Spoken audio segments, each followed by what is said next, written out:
Hello everyone, we're back on YouTube and LinkedIn for another exciting episode of the Top Innovator Series.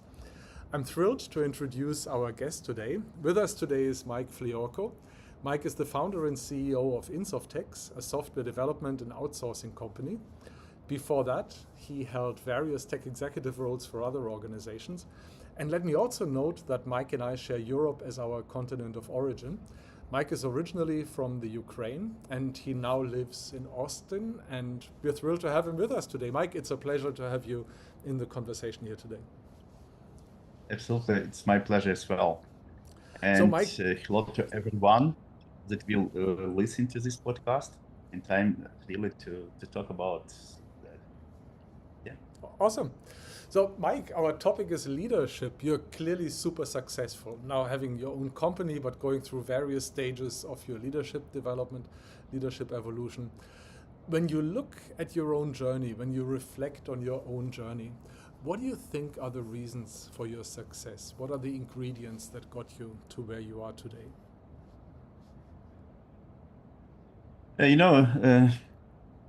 I would rather speak more humble. So probably you overestimate my success. But when we talk about like my journey and like what is success overall and in my particular experience, first of all, I would say that persistence and visionary, it gives like very good fundamentals for the life journey. So talk more about the visionary. Tell me how that plays a role in your leadership. How does that infuse the daily leadership, as it were? Mm-hmm. Yeah, there is always every day we have some tasks that probably look like top priority, and we need to respond to some like urgent emails, whatever. But behind all that routines, we need to understand towards what goals we are moving, what we, who we are, and the same for me. So like I worked on different roles and played like different roles, and every time there was and there is some context, and there is context of my company as well. There was context of previous my roles, and uh, first of all, I started my company, for example, not because I just looked for a new job, but rather just to implement my ideas, implement my vision. And I have background in AI. I have background in technology. I started my early career as a software developer, and I gradually switched different roles to executive positions. And I collected a lot of experience that I wanted to share, and I wanted to build some foundation for our customers.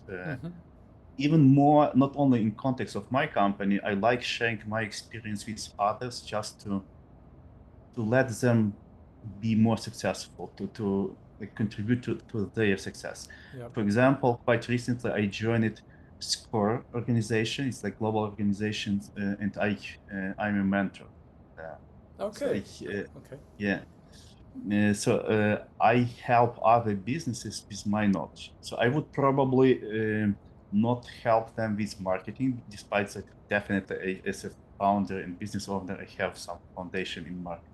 But mostly I would share my technology experience, how to Sure. approach modern Yep. technology, first of all, what is the right products, not only the technology like programming languages or frameworks, but rather to shape this technology in with company goals. What kind of product that company needs. Sometimes our customers have quite rough understanding, rough vision, what that product should be look like from like requirements point of view and technology. So all Yep. that sides like business and technology, I like sharing my experience, my vision, just kind of recommendation, but I suppose it's helpful. Very nice. When you again think of your journey, what was something where you were surprised about something? Let me phrase this differently. Sometimes there are leadership situations where we have a clear idea, we think we know exactly what's going to happen. And what Yeah. was one of those situations that turned out to be very different in the end? Different from what you expected, different from what you thought would happen? The timeline, even time frame matters. Quite often we have like one communication with one outcome, but lately it comes to slightly different or completely different situations, let's say. For example, we have several clients that we started talking just like people who met each other, that we discussed some business opportunity, but we didn't start uh, projects at that moment. Lately, they come to us, come to me, or just call on my phone, like, Mike, we need your help because we started and we are slightly speaking, we are not so happy with results. We need you to rescue. You need to step in and help Okay. us. And this is relational. It's not transactional. It's not just sell and get money. It's rather to build relations. And actually, when we start working with our customers, they stay with us. All that customers that I mentioned that we rescued their projects, they continue working with us today Okay. for years. This sounds interesting, right? They call for help. It made me think immediately you need the phone number 911 Mike or something like that. Or Yeah, 911 I'm not Insoftex. I'm not joking. So definitely we Yeah. shared we problem like met for coffee, so some extra meetings, and we shared our contact details, my phone number, and I'm not joking. I sometimes receive calls like Sunday afternoon, like Mike, I'm calling you from other country because we just had a meeting, and I figured out that and that. So just let's schedule a meeting for next week because it's immediate. Got it. So let me pick up on that theme of the immediacy, this urgency that's there. I imagine that's not easy to balance. On the one side, the immediacy, right? You need to be there, you need to be urgently there. And on the other hand, being more strategic, having the long term vision of what needs to happen in the business, making sure that you don't just react to what happens, but rather you build something on your own. How do you balance that? How do you go about finding the right balance between these two? Um, I would highlight that it's very important to have the right discipline. I mean, it's always possible to spend almost 100% of time with some routine tasks, but we need to Yep. allocate time for strategic thinking. Mm-hmm. Even we need to um, put ourselves in like in different roles, like put different hats on top just to understand like what would I do in that situation as a marketer, as business owner, as investor, Yep. as customer, as developer, as a person who struggle with something. And this is good exercise to grasp that from different angles of view. On the other hand, when you allocate time like strategies, and, for example, when we talk about leadership, it's also good to share that knowledge and to share vision to involve others. Like, for example, in our company, we have design thinking session that we involve managers from different directions just to contribute. Even, for example, if we discuss, let's say, marketing topic, others who are not involved in marketing could have their personal experience, personal opinion about what is good, what is nice, and so on. So to split to manage that properly, sometimes it's just like during some walk, so some great idea can come, and I just stay and think over that period of walking. Sometimes it's just discipline, Yep. because otherwise we would just be Yep. burdened with daily routines. Yep. Yep. I like the fact that you mentioned discipline. I think that's one of the most underrated skills that we can have, and the one that probably elevates us more than most other things. Just being Yep. systematic, keeping at it, even though we may not be motivated, may not want to do something, but keeping the discipline up. Let me take another look at your leadership journey from a different perspective. I'm sure you had mentors, you had trusted advisors, you have people who followed your journey. When you think of the advice that you got from them, what was some advice that really stuck out for you? Something that really resonated with you? Some advice that you're still holding on to?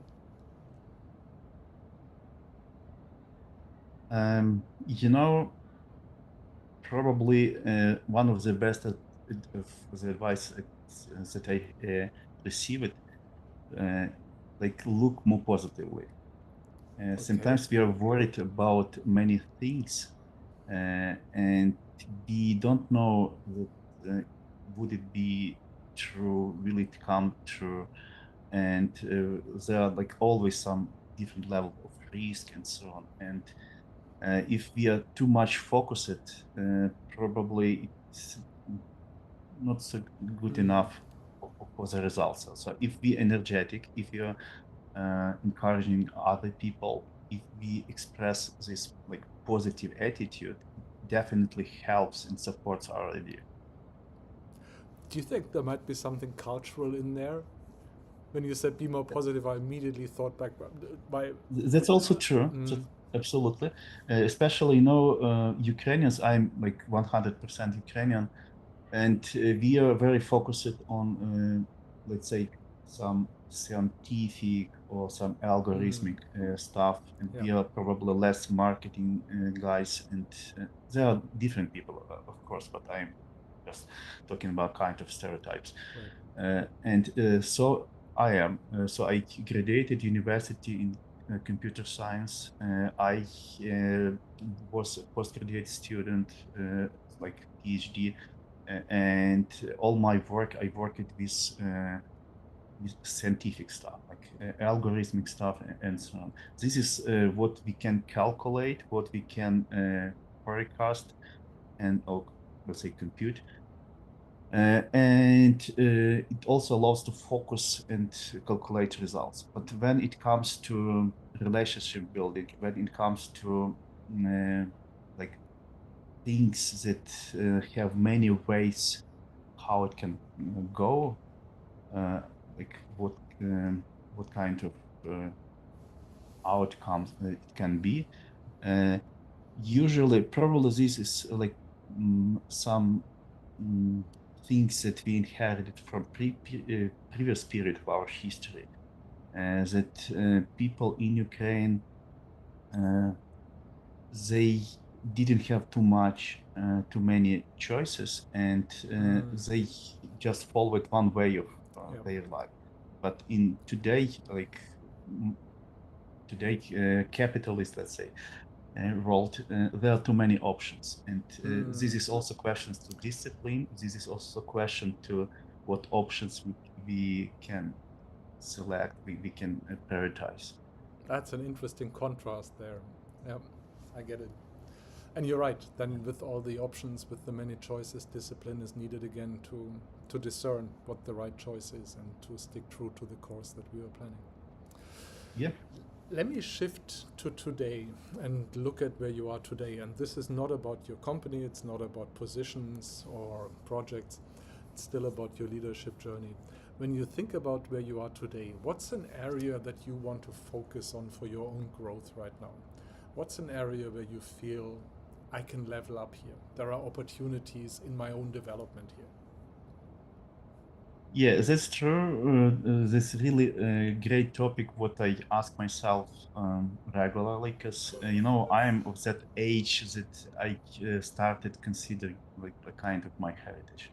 So definitely, I got something, I achieved something, and I Mm-hmm. continue gaining something. But what is like the most important things? And I have family, definitely have kids, and many things are related to that. On the other hand, what I figured out that I really enjoy um, sharing my experience for success of other people, like helping other people, communicating. Sometimes, I'm very careful with any kind of advice, because if people don't ask this advice, it's rather better to keep silence. Yeah, Absolutely. they don't want to hear it. Yeah. Mm. But looking at me, they quite often ask what I would do, what I would say, and therefore I joined like volunteering organization to score to be a mentor. I also took part like a mentor and judge for hackathons like organized by Mm-hmm. NASA, and there are there were younger people, like teenagers, with like young adults and kids, like, and I enjoyed explaining from different angles, like how they should behave on the stage, how to structure presentation, even some technical stuff, like how to build communication between different modules, like front end, back end. So I have quite a wide range of knowledge, and probably in this case, it was enough to share for hackathon. Professional, definitely, when it comes to business, as I mentioned a few minutes before, I would be more valuable in technology, in product management, in business side of product development, but not marketing, not sales. Yeah. I privately share my experience.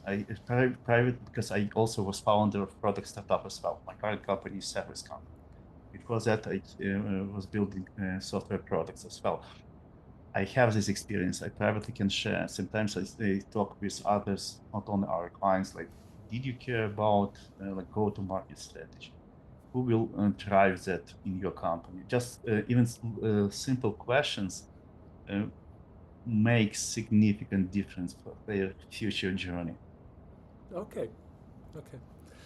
Now let's take a look into the future for a moment. Let's Yeah. say we were to have this conversation again in 3 years or in 5 years. And we'll ask ourselves in a few years what happened over the past years. What do you think the answer is going to be? So, what do you think are the changes in leadership that we're going to see? What will be different then? And I know we don't have a crystal ball, we're speculating, we're guessing, but why not? Mm-hmm. Yeah. So there are several areas that I would like to invest my time and my efforts, my life courses, let's say. Uh, some of them are like, several areas, and some of them are quite obvious, like family, Right. uh, like my business, developing my leadership team, developing company, developing our marketing position. Also, I would like to allocate regular time, like enough time for mentorship, and see, like during these 3 years, for example, how my conversations grow and watering uh, their success, like make that changes. Also, I would probably consider extending my experience in business outside of my current company, like Okay. probably like investor or uh, like some persons that helps other more than just advice, like fractional city or whatever. Uh, I, there are several options how to do that. So I mean, there is nothing completely new. I am the same person, but actually Right. there are some new areas and there are existing areas that I would like to Yep. be Yep. bigger. Right now, for example,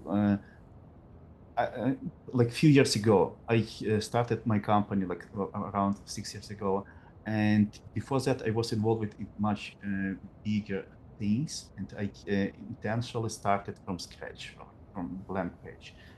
Uh, and so right now I see the way towards what goals I would like to move. But in this case, if before I was doing as a hired manager, in this case, I will do that as a leader, as a founder. So like just to do that bigger and in my own Yep. way. Yep. Got it. Let me ask you one last question, Mike, and then we're going to land the plane.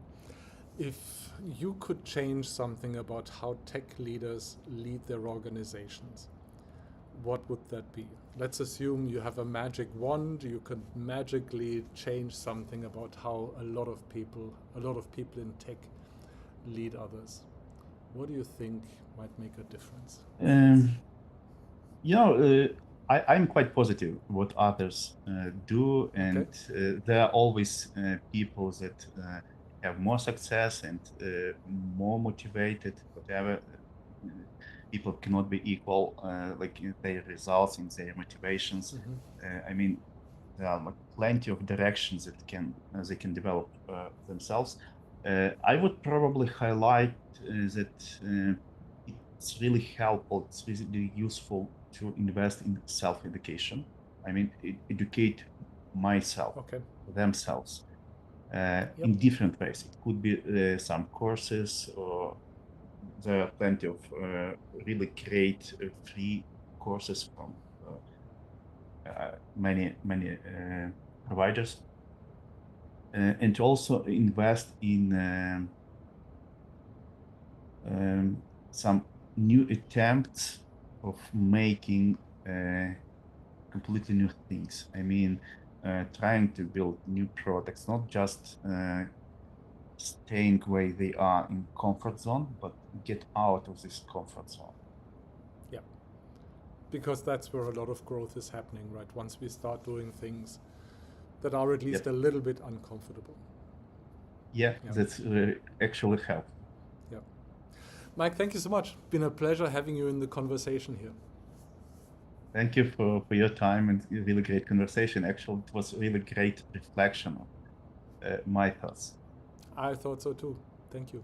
And to everyone else out there, make sure to like, subscribe, and join us again for our next episode of the Top Innovator Series. And until then, make sure to keep your brain cells active.